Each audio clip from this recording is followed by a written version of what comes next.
नमस्कार दोस्तों, आप सभी का स्वागत है अभ्यास एग्री एकेडमी की यूट्यूब चैनल में। आज का जो हमारा टॉपिक है वो है फोटो रेस्पिरेशन, जिसको हम हिंदी में कहते हैं प्रकाश श्वसन। एक बहुत इंपॉर्टेंट टॉपिक है जो एग्रीकल्चर के जितने भी कॉम्पिटेटिव एग्जाम्स हैं उनके अंदर इससे एग्जाम में हमेशा क्वेश्चन पूछा जाता है। जैसे IBPS-AFO, FCI, BHO, JRF, MSc entrance, NSC और जितने भी एग्रीकल्चर कॉम्पिटेटिव एग्जाम्स होते हैं उन सभी के अंदर ये पूछा जाता है। अभी तक अगर आपने हमारे यूट्यूब चैनल को सब्सक्राइब किया, सबसे पहले सब्सक्राइब करें, लाइक करें, शेयर करें और बेल आइकन जरूर दबाएं, जिससे आपको सबसे पहले नोटिफिकेशन मिलेगा। स्टार्ट करते हैं। अगर आप FCI की प्रिपरेशन कर रहे हैं, अगर आपको FCI का कंप्लीट कोर्स चाहिए तो आप सिर्फ 499 में कोर्स ले सकते हैं। इसकी कोर्स की लिंक इस वीडियो की डिस्क्रिप्शन में दी गई है, आप मुझे फॉलो कर सकते हैं। मेरा जो टेलीग्राम चैनल है अभ्यास एग्री एकेडमी, इसको जरूर फॉलो करें। आपको यहाँ पर इसकी PDF मिल जाएगी, ये जो भी लेक्चर है इसकी PDF आपको यहाँ पर मिल जाएगी। आप मुझे इंस्टाग्राम चैनल पर फॉलो कर सकते हैं। अगर आप IBPS-AFO की प्रिपरेशन कर रहे हैं 2021-22 के लिए, तो आपके लिए सुनहरा मौका है। आप 1500 रुपये में कंप्लीट कोर्स ले सकते हैं, जिसके अंदर आपको वीडियो लेक्चर रिकॉर्डेड प्लस जितने भी सब्जेक्ट हैं सबके नोट्स मिलेंगे, सबके आपको वीडियो लेक्चर मिलेंगे, टेस्ट सीरीज मिलेंगे। आपको सारी चीज सिर्फ 1500 रुपये में 1 ईयर वैलिडिटी के साथ आपको अवेलेबल है। या फिर आप कोई MSc एंट्रेंस की प्रिपरेशन कर रहे हैं, या फिर BHO की तैयारी कर रहे हैं, या फिर CET की प्रिपरेशन कर रहे हैं, तो आप recorded video plus study material 1 year validity के साथ आप ले सकते हैं, सिर्फ मात्र 1500 रुपये में 1 ईयर वैलिडिटी के लिए ले सकते हैं। अगर आप टेस्ट सीरीज की चाहते हैं तो BHO है, MSc एंट्रेंस होता है, MCR एग्जाम होता है, यूपी का CTA एग्जाम होता है। आप जितने भी कॉम्पिटेटिव एग्जाम्स हैं, अगर उनके लिए आप टेस्ट सीरीज चाहते हैं तो आपको 50 टेस्ट मिल जाएंगे ओनली 250 रुपये के अंदर। आपको क्या करना है, सिंपली गूगल प्ले स्टोर से अभ्यास एग्री एकेडमी की एप्लीकेशन को डाउनलोड करना है और वहां से आपको परचेस कर लेना है। स्टोर में जाना है, वहां से आपको क्या करना है, परचेस करना है। ये कोर्सेस हैं, ठीक है। तो आइए स्टार्ट करते हैं। फोटो रेस्पिरेशन क्या होती है? तो फोटो रेस्पिरेशन को समझने से पहले हमको समझना है कि फोटोसिंथेसिस की जो प्रोसेस है वो क्या होती है। फोटोसिंथेसिस की जो प्रोसेस होती है आप सभी को पता है, 6CO2 + 12H2O, इससे बनेगा C6H12O6 + 6O2 + 12H2O, ये बनता है फोटोसिंथेसिस की रिएक्शन होती है। यहाँ पर लाइट एंड क्लोरोफिल, ठीक है, ये होता है फोटोसिंथेसिस। इसके अंदर क्या होता है, तो आपसे एग्जाम में कभी पूछा जाए कि फोटोसिंथेसिस की रिएक्शन में कौन सी गैस निकलती है, तो आपका आंसर क्या होगा कि फोटोसिंथेसिस ऑक्सीजन गैस निकलती है। और कौन सी गैस लगती है, इन्वॉल्व होती है, तो आपका आंसर है CO2 इन्वॉल्व होती है। लेकिन फोटो रेस्पिरेशन एक ऐसी प्रोसेस होती है जिसमें CO2 गैस क्या होती है, रिलीज होती है। CO2 गैस क्या होती है, रिलीज होती है। और O2 क्या होती है, इन्वॉल्व होती है। O2 क्या होती है, इन्वॉल्व होती है।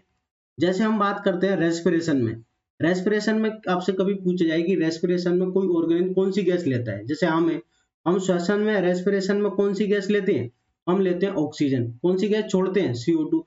तो प्लांट में भी ऐसा होने लगता है, प्लांट में ऐसा होने लगता है कि भाई CO2 गैस जो होते हैं वो CO2 बाहर निकलने लगती है, O2 अंदर जाने लगती है। ऐसा सबसे पहली बार किसने देखा, कोर्ट साइंटिस्ट ने इसने टर्म दी। अगर आपसे पूछा जाए कि फोटो रेस्पिरेशन टर्म जो है किसने दी, कोर्ट ने दी। इसने क्या बताया कि जो C3 प्लांट्स होते हैं, जो C3 प्लांट्स होते हैं उनके अंदर दिन के समय ऐसा कुछ हो रहा है कि उनके अंदर CO2 का प्रोडक्शन ज्यादा हो रहा है। दिन के टाइम CO2 का प्रोडक्शन ज्यादा हो रहा है, जबकि ऐसा नहीं होना चाहिए, क्योंकि दिन के समय तो फोटोसिंथेसिस अच्छे से होना चाहिए, CO2 अंदर ज्यादा, ऑक्सीजन का प्रोडक्शन ज्यादा होना चाहिए। तो डेकर एंड टियो नाम के जो साइंटिस्ट हैं उन्होंने डिटेल स्टडी की, पूरा डिस्क्राइब किया कि फोटो रेस्पिरेशन क्या प्रोसेस होती है। उन्होंने बताया, इसको C2 साइकिल नाम दिया, या फिर उसको ग्लाइकोलेट पाथवे भी हम कहते हैं। ये जो प्रोसेस होती है आपको याद रखना है, ये चलती है दिन के समय। C3 प्लांट्स में दिन के समय ये प्रोसेस चलती है। आपको पता है C3 प्लांट के अंदर आपसे कभी पूछा जाए कि डार्क रिएक्शन कौन सी है, तो C3 प्लांट के अंदर जो डार्क रिएक्शन होती है वो होती है केल्विन साइकिल। कौन सी होती है, C3 प्लांट्स के अंदर केल्विन साइकिल की रिएक्शन चलती है, जिससे ग्लूकोज बनता है। ये नॉर्मल प्रोसेस होती है, सभी C3 प्लांट के अंदर चलती है। भोजन बनाने के लिए, फूड बनाने के लिए C3 साइकिल कौन सी, केल्विन साइकिल चलती है। तो क्या होता है, केल्विन साइकिल जब चलती है तो CO2 जो होता है ये किसके साथ जुड़ता है, RUBP के साथ जुड़ता है। और इस रिएक्शन को कौन आगे बढ़ाता है, रोबिस्को एंजाइम जो होता है वो आगे बढ़ाता है। तो रोबिस्को जो एंजाइम होता है CO2 के फिक्सेशन करने में बहुत ज्यादा इंपॉर्टेंट होता है। लेकिन ऐसा देखा जाता है कि दिन के समय, दोपहर के समय क्या होता है, दोपहर के समय ऑक्सीजन का प्रोडक्शन ज्यादा होने लगता है। CO2 की कंसंट्रेशन की तुलना में ऑक्सीजन की कंसंट्रेशन ज्यादा होती है। क्यों, तो दोपहर के समय क्या होती है, धूप ज्यादा होती है, सनलाइट बहुत ज्यादा होती है। सनलाइट ज्यादा होने के कारण क्या होता है, ऑक्सीजन का प्रोडक्शन CO2 की कंसेंट्रेशन से ज्यादा होने जाता है।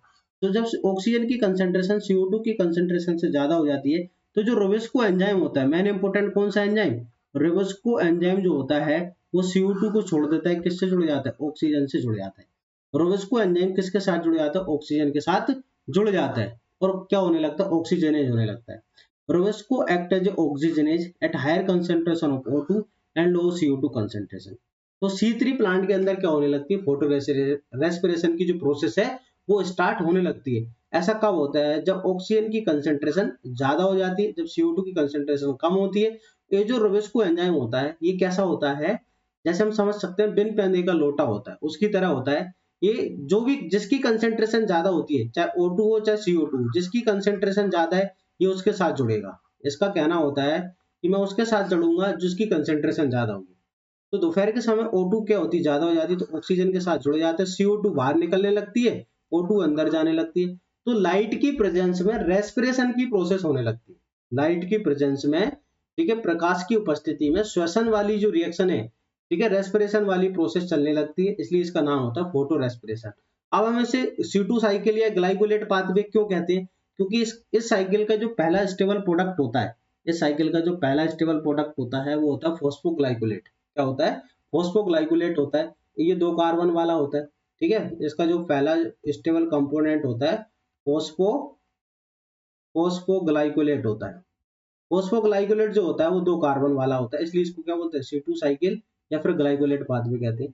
तो आपसे कभी एग्जाम में पूछा जाए कि इसकी डेफिनेशन क्या है, क्या होता है, जब ऑक्सीजन की कंसेंट्रेशन ज्यादा होती है तो फोटोसिंथेटिक यील्ड में क्या आने लगती है, कमी आने लगती है। या फिर कभी कभी आपको मिलेगा the inhibitory effect of higher concentration of O2 in the photosynthesis reaction, it is called photorespiration, या फिर इसको बोला जाता है बार्बर इफेक्ट। याद रखना इसी को क्या बोलते हैं हम, वारबर्ग इफेक्ट कहते हैं। याद रखना ना, इसी को क्या बोला जाता है, बार्बर प्रभाव कहते हैं। जब ऑक्सीजन की कंसेंट्रेशन ज्यादा हो जाती है तब क्या होता है, रोबेस्को एंजाइम जो हो जाता है, रोबेस्को एंजाइम, ठीक है, ऑक्सीजन से जुड़ जाता है, तो O2 अंदर जाने लगती है, CO2 बाहर जाने लगती है। तो एक हानिकारक प्रोसेस क्या चलना स्टार्ट हो जाती है। हानिकारक प्रोसेस होती है, हार्मफुल या वेस्टफुल प्रोसेस होती है, जिसमें ATP का प्रोडक्शन नहीं होता। याद रखना, यहाँ पर ATP का प्रोडक्शन नहीं होता, ATP खर्च होते हैं, तो ये हार्मफुल प्रोसेस होती है।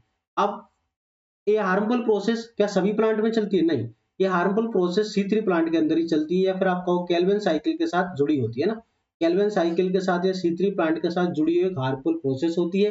ये जो C4 प्लांट होते हैं, C4 प्लांट या फिर जो कैम प्लांट्स होते हैं, CAM कैम प्लांट, इन दोनों प्लांट्स के अंदर ये हानिकारक प्रोसेस नहीं होती है ना।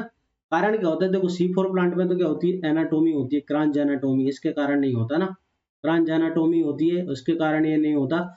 और कैम प्लांट के अंदर दिन और रात के अंदर प्रोसेस चलती है, इसके कारण क्या होता है, वहां पर ये वाली जो हानिकारक प्रोसेस है वो नहीं हो पाती। तो आपको याद रखना है, फोटो रेस्पिरेशन की जो हार्मफुल प्रोसेस है किसके साथ जुड़ी होती है, C3 प्लांट के साथ जुड़ी होती है, केल्विन साइकिल के साथ जुड़ी हुई हानिकारक प्रोसेस होती है। अब एग्जाम में क्वेश्चन पूछा जाता है, ये जो रिएक्शंस होती है कितने सेल ऑर्गेनल्स में चलती है, तो आंसर है 3 सेल ऑर्गेनल्स में चलती है, क्लोरोप्लास्ट, माइटोकॉन्ड्रिया और पेरोक्सोसोम के अंदर चलती है। याद रखना आपको, ये जो साइकिल चलती है कितने सेल ऑर्गेनल्स के अंदर चलती है, 3 सेल ऑर्गेनल्स के अंदर चलती है, जिनका नाम होता है क्लोरोप्लास्ट, माइटोकॉन्ड्रिया एंड पेरोक्सोसोम। तो देखते हैं, तो जितना अब CO2 बाहर जाता है, इस रिएक्शन में क्या होता है, CO2 बाहर जाने लगता है और O2 क्या होता है, अंदर आने लगता है, CO2। तो अब कार्बन का लॉस होगा। देखो हमको क्या करना है, फोटोसिंथेसिस में तो हमको CO2 अंदर लेके आना है और ग्लूकोज का बनाना है। हमारा काम, प्लांट का काम क्या है, प्लांट का काम है CO2 को अंदर लाना है, ऐसे 6 CO2 अंदर लाना है और क्या बनाना है, ग्लूकोज बनाना है। अगर देखो CO2 बाहर जाने लगेगी तो ग्लूकोज का फॉर्मेशन कैसे होगा, खाना कैसे बनेगा, प्लांट के अंदर खाना बनना बंद हो जाएगा ना अगर CO2 बाहर जाने लगेगी तो। जबकि CO2 को क्या करना होता है, फिक्सेशन करना होता है, कार्बन डाइऑक्साइड का क्या करना होता है, फिक्सेशन करना होता है, ग्लूकोज को अंदर लेके आना होता है। लेकिन ग्लूकोज जो CO2 तो बाहर जा रही है, तो प्लांट क्या करते हैं, इसकी जो CO2 बाहर जाते हैं जितने भी 75% कार्बन की रिकवरी कर लेते हैं। याद रखना आपको, फोटो रेस्पिरेशन के अंदर क्या होता है, 75% CO2 की क्या कर लेते हैं, रिकवरी हो जाती है। सिर्फ 25% या फिर 1 मोल एक CO2 मोलिक्यूल्स का होता है बाहर निकल जाता है। 25% कार्बन की क्या होती है, लॉस होता है। इस रिएक्शन में प्लांट को कितना लॉसेस होता है, 25% कार्बन का लॉस होता है। एक CO2 मोलिक्यूल जो होता है वो बाहर निकल जाता है माइटोकॉन्ड्रिया के अंदर, ठीक है। इस पूरी रिएक्शन के अंदर जो 75% कार्बन की रिकवरी होती है, आगे चल के हम देखेंगे, तो सेरीन मॉलिक्यूल्स बनता है, सेरीन से पीजीए बनता है और डिफरेंट से होता हुआ ये क्या होता है 75% की रिकवरी हो जाती है। ये जो प्रोसेस होती है इसके अंदर डिफरेंट कंपाउंड्स बनते हैं, वो एग्जाम में पूछे जाते हैं। आपसे पूछेंगे हाइड्रोजन परऑक्साइड कहाँ बनता है, पेरोक्सीसोम में बनता है। अमोनिया कहाँ बनती है, माइटोकॉन्ड्रिया में बनती है। ग्लाइसिन अमीनो एसिड कहाँ बनता है, पेरोक्सीसोम में बनता है। सेरीन अमीनो एसिड कहाँ बनता है, तो आंसर है माइटोकॉन्ड्रिया में बनता है। ये एग्जाम में पूछे जाते हैं। हाइड्रोजन परऑक्साइड और ग्लाइसिन कहाँ बनते हैं, ये दोनों पेरोक्सीसोम में बनते हैं। अमोनिया और सेरीन कहाँ बनते हैं, ये दोनों माइटोकॉन्ड्रिया में बनते हैं। और एक CO2 मॉलिक्यूल्स बाहर निकलता है, ये भी कहाँ निकलता है, तो आंसर ये भी माइटोकॉन्ड्रिया के अंदर निकलता है। देखो ऐसा माना जाता है, it is assumed that in C3 plant if photorespiration does not occurs then increase in CO2 concentration which may be oxidized। अगर CO2 concentration फोटोरेस्पिरेशन नहीं होता, अगर फोटोरेस्पिरेशन की प्रोसेस ना होती C3 प्लांट के अंदर, तो ऐसे भी चांसेस थे कि फोटो क्या हो सकता, फोटो ऑक्सीडेशन भी हो सकता था या सोलराइजेशन। ऑक्सीजन की हायर कंसेंट्रेशन के कारण जो पिगमेंट्स होते हैं उनका क्या होने जाता, फोटो ऑक्सीडेशन हो जाता है या फिर सोलराइजेशन हो जाता। ठीक है, जो डिफरेंट प्रोटोप्लाज्मिक पार्ट्स होते हैं फोटोसिंथेटिक सेल की हाई लाइट इंटेंसिटी में, तो उससे सेल की डेथ हो सकती थी या फोटोसिंथेसिस रिएक्शन बंद भी हो सकती थी। इसके कारण ये प्रोसेस चलती है। तो आइए देखते हैं कैसे चलती है। देखो नॉर्मल ये जो है, ये वाली साइकिल है केल्विन साइकिल, ये होती है ग्लूकोज बनाने की। मेन इंपॉर्टेंट पाथ भी यही है। देखो क्या होता है कि इन्वायरमेंट से CO2 आती है, CO2 किसके साथ जुड़ती है, RUBP के साथ। इस फिक्सेशन कौन कराता है, रोबिस्को एंजाइम। नॉर्मल जो प्रोसेस होती है वो ऐसे होती है, CO2 आती है, RUBP के साथ जुड़ती है, रोबिस्को एंजाइम चलाता है, ठीक है, ग्लिसरेट और बन जाता है ट्राइफॉस्फेट, इससे आगे चल के बनता है ग्लूकोज। इसी को बोलते हैं हम, क्या बोलते हैं, इस रिएक्शन को बोला जाता है केल्विन साइकिल। ये नॉर्मल प्रोसेस है। लेकिन जब ऑक्सीजन की कंसेंट्रेशन ज्यादा हो जाती है, जब O2 की कंसेंट्रेशन CO2 से ज्यादा होती है, तो O2 अंदर आता है। O2 अंदर आता है तो रोबिस्को के साथ जुड़ता है और क्या बन जाता है, ग्लाइकोलेट। क्या बन जाता है, फॉस्फोग्लाइकोलेट, फिर ग्लाइसिन, फिर सेरीन। तो ये जो तीनों बनते हैं, ये कहाँ बनते हैं, माइटोकॉन्ड्रिया के अंदर। ठीक है, ये तीनों कहाँ बनते हैं, तो आंसर है माइटोकॉन्ड्रिया के अंदर बनते हैं। और इस तरह से साइकिल चलती है। वापस रिकवरी की 75% कार्बन की रिकवरी कर ली जाती है। तो ये फोटो रेस्पिरेशन है, रेड वाली प्रोसेस, ये केल्विन साइकिल है। ठीक है, आइए देखते हैं। और देखो ये 3 सेल ऑर्गेनल्स के अंदर चलती है, क्लोरोप्लास्ट, पेरोक्सिसोम, माइटोकॉन्ड्रिया। याद रखना सीक्वेंस स्टार्ट कहाँ से होती है, क्लोरोप्लास्ट से, फिर दूसरे नंबर पर पेरोक्सिसोम होता है, तीसरे नंबर पर माइटोकॉन्ड्रिया। जब ये साइकिल चलती है तो RUBP और कौन जुड़ जाता है, O2, ऑक्सीजन आ जाता है, रोबिस्को एंजाइम जो है O2 से जुड़ जाता है, जिसके कारण पहला फर्स्ट स्टेबल जो कंपोनेंट बनता है, फर्स्ट स्टेबल कंपोनेंट क्या बनता है, फॉस्फोग्लाइकोलेट। क्या बनता है, फॉस्फोग्लाइकोलेट या फिर ग्लाइकोलेट। तभी तो इसको क्या बोलते हैं, ग्लाइकोलेट पाथवे कहते हैं। तो आपसे पूछेंगे ग्लाइकोलेट कहाँ बनता है, तो ग्लाइकोलेट बनता है क्लोरोप्लास्ट के अंदर। नेक्स्ट ग्लाइकोलेट एंट्री करता है, ठीक है, इससे बनता है ग्लाइओक्सिलेट या हाइड्रोजन परऑक्साइड। ये बनता है हाइड्रोजन पर ऑक्साइड, हाइड्रोजन पर ऑक्साइड। ये हाइड्रोजन पर ऑक्साइड जो बनता है ये कहाँ बनता है, पेरोक्सिसोम के अंदर। फिर देन ग्लाइसिन, तो याद रखना ग्लाइसिन कहाँ बनता है, ग्लाइसिन अमीनो एसिड भी पेरोक्सिसोम में बनता है। फिर अमोनिया CO2, ये इंपॉर्टेंट है, अमोनिया गैस कहाँ बनती है, माइटोकॉन्ड्रिया में। CO2 मॉलिक्यूल्स कहाँ निकलता है, माइटोकॉन्ड्रिया में। सेरीन अमीनो एसिड कहाँ बनता है, माइटोकॉन्ड्रिया में। अब ये सेरीन जाता है वापस पेरोक्सिसोम में, हाइड्रोक्सी पाइरूवेट बन जाता है, फिर ग्लिसरेट बनता है। इस तरह 75% कार्बन की क्या कर ली जाती है, रिकवरी कर ली जाती है। ओनली एक 1 मोलिक्यूल ऑफ CO2, यहाँ पर दिख रहा है आपको 1 मोलिक्यूल ऑफ CO2 क्या होता है, रिलीज हो जाता है। इसलिए प्लांट को क्या होता है 25% हानि होने लगती है। इसके कारण जो C3 प्लांट्स होते हैं, C3 प्लांट की प्रोडक्टिविटी होती है as compare to C4 plant क्या होती है, कम होती है। याद रखना C4 प्लांट की प्रोडक्टिविटी हमेशा ज्यादा होती है। उसका कारण क्या होता है कि C4 प्लांट के अंदर ये हानिकारक प्रोसेस नहीं होती, C3 प्लांट के अंदर ये हानिकारक प्रोसेस होती है। आई होप आपको समझ आया होगा। थैंक यू, धन्यवाद, जय हिंद।